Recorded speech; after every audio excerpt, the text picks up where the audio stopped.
In today's video, I'm going to teach you how to import a customer list into Kashflow. This process is essential for businesses looking to streamline their accounting by efficiently managing their customer data within the Kashflow platform.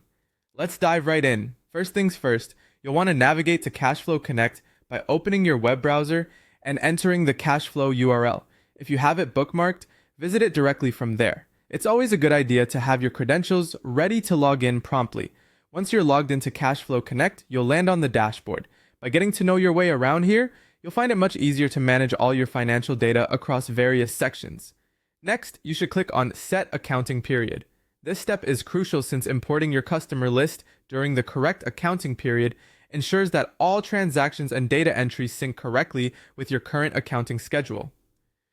Setting the period not only helps in proper record keeping, but also ensures all reports are accurate, reflecting data relevant to the time frame you're focusing on.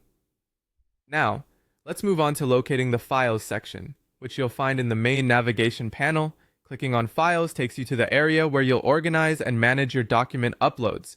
This is where you'll be able to introduce external documents and lists into Kashflow, making it a central hub for both data entry and retrieval.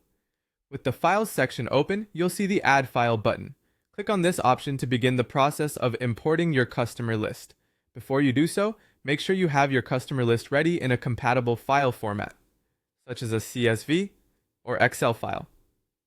These formats allow for easy integration into the system, and maintaining this file type will avoid any compatibility issues or errors during the import process.